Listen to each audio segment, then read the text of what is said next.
ICS Mahesh PO college Dharwad के YouTube channel ई ज्ञान दर्पण में आप सभी को मैं तहे दिल से स्वागत करती हूँ। द्वितीय पीयूसी हिंदी पाठ्य पुस्तक साहित्य गौरव के प्रथम सोपान गद्य भाग की कहानी है सुजान भगत। प्यारे विद्यार्थियों, आज मैं आप लोगों के सामने हिंदी साहित्य के सर्वश्रेष्ठ रचनाकार और उपन्यास सम्राट मुंशी प्रेमचंद जी के द्वारा लिखी गई सुजान भगत कहानी को प्रस्तुत करने जा रही हूँ। मुंशी प्रेमचंद जी का जीवन बहुत ही संघर्षपूर्ण रहा। आपने घर पर ही पढ़कर इंटरमीडिएट एवं बीए की परीक्षाएं उत्तीर्ण की। आपने हिंदी में लगभग 300 कहानियाँ लिखी हैं। आपकी कहानियाँ आदर्शोन्मुख यथार्थवादी हैं। आपकी शैली में सरलता दिखती है, सजीवता दिखती है। मुहावरेदार भाषा का प्रयोग आपकी विशेषता है। सुजान भगत इस कहानी में मेहनत के महत्व के बारे में बताया गया है। परिश्रम का बहुत अधिक महत्व होता है। जब मनुष्य के जीवन में परिश्रम खत्म हो जाता है तो उसके जीवन की गाड़ी रुक जाती है। अगर हम परिश्रम न करें तो हमारा खुद का खाना पीना उठना बैठना भी संभव नहीं हो पाएगा। अगर मनुष्य परिश्रम न करे तो उन्नति और विकास की कभी कल्पना ही नहीं की जा सकती। आज के समय में जितने भी देश उन्नति और विकास के स्तर पर इतने ऊपर पहुंच गए हैं, वे भी परिश्रम के बल पर ही ऊंचे स्तर पर पहुंचे हैं। मनुष्य परिश्रम करने की आदत बचपन या विद्यार्थी जीवन से ही डाल लेनी चाहिए। परिश्रम से ही किसान जमीन से सोना निकालता है। परिश्रम ही किसी भी देश की उन्नति का रहस्य होता है। इसमें यह भी बताया गया है, यदि इंसान अपनी कठिन परिश्रम के द्वारा अपनी खोई हुई इज्जत मान सम्मान प्राप्त कर सकता है, अपने कठिन परिश्रम के द्वारा असंभव को भी संभव बना सकता है। सुजान भगत इस कहानी को मुंशी प्रेमचंद जी ने 5 भागों में विवरण दिया है। कहानी के मुख्य पात्र हैं सुजान भगत, एक किसान, सुजान की पत्नी यानी बुलाकी, सुजान के 2 बच्चे, बड़े बेटे का नाम भोला, छोटे बेटे का नाम शंकर और एक भिखारी। तो चलिए आज हम भाग 1 के कहानी की शुरुआत करेंगे।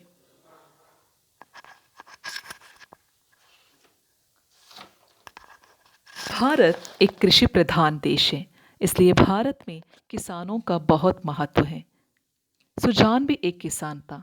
वह दिन भर धूप में, गर्मी में, बरसात में या फिर कड़ाके की सर्दी में भी खेतों में काम करता था और अनाज का उत्पादन करता था।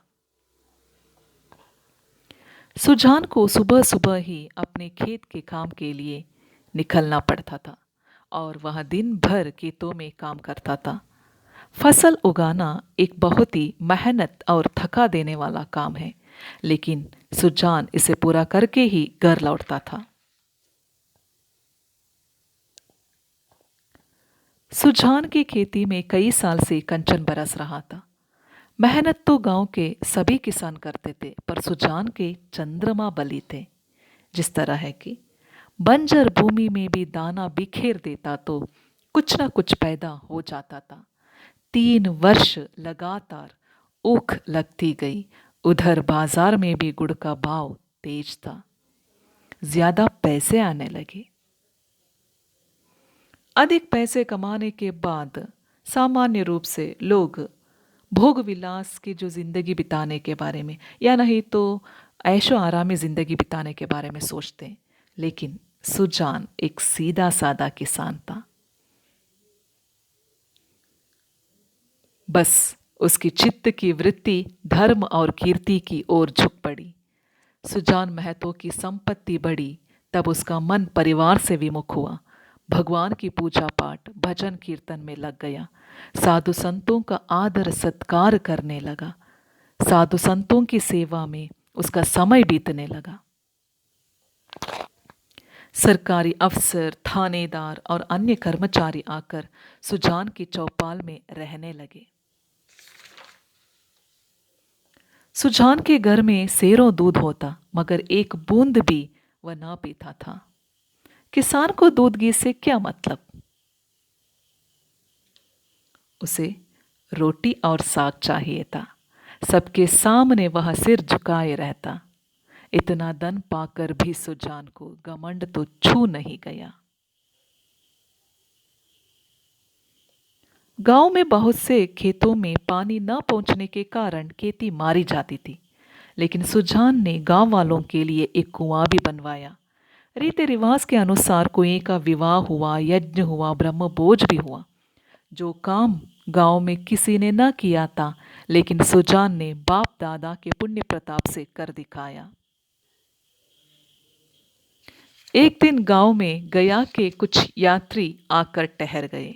गया यानी बिहार और झारखंड की सीमा और फाल्गुन नदी के तट पर बसा भारत के बिहार राज्य का दूसरा सबसे बड़ा शहर है। वैदिक खीकट प्रदेश के धर्मारण्य क्षेत्र में स्थापित नगरी है गया। वाराणसी की तरह गया की प्रसिद्धि मुख्य रूप से एक धार्मिक नगरी के रूप में है। पितृपक्ष के अवसर पर यहाँ हजारों श्रद्धालु पिंडदान के लिए जुटते हैं। सुजान के घर में उनका भोजन बना। सुजान के मन में भी बहुत दिनों से गया जाने की इच्छा थी, पर वह एक अच्छा अवसर ढूंढ रहा था और चलने को तैयार हो गया। सुजान अपनी पत्नी यानी बुलाकी से कहा, चलो हम भी गया चलते हैं। लेकिन बुलाकी कुछ तैयार नहीं थी। कहने लगी, अभी नहीं, अगले साल चलेंगे। सुजान थोड़ा सा गंभीर हो जाता है और कहता है कि धर्म के काम में मीन मेष निकालना अच्छा नहीं। जिंदगानी का क्या भरोसा, अगले साल क्या होगा कौन जानता है। बुलाकी कहने लगी, अभी जाएंगे तो हाथ खाली हो जाएगा, सारे पैसे खर्च हो जाएंगे। सुजान ने उसे समझाते हुए कहा, भगवान की इच्छा होगी तो फिर पैसे हो जाएंगे, उनके यहाँ किस बात की कमी है। बुलाकी इसका क्या जवाब देती। सत्कार में बाधा डालकर अपनी मुक्ति क्यों बिगाड़ती। सुबह सुबह ही दोनों चल पड़े। वहां से लौटे तो यज्ञ और ब्रह्म भोज की व्यवस्था की। सारी बिरादरी निमंत्रित हुई।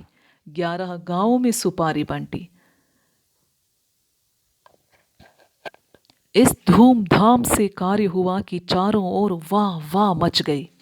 सब यही कहते थे कि भगवान धन दे तो दिल भी ऐसा दे। घमंड तो छू नहीं गया, अपने हाथ से पत्थर उठाता फिरता था। कुल का नाम जगा दिया, बेटा हो तो ऐसा हो। और लोग ये भी कहने लगे कि अब लक्ष्मी सुजान के घर में घुटने तोड़ कर आ बैठी है। जहां 10 लोग तारीफ करने वाले होते हैं, वहां एक दो तो शिकायत करने वाले जरूर होते हैं।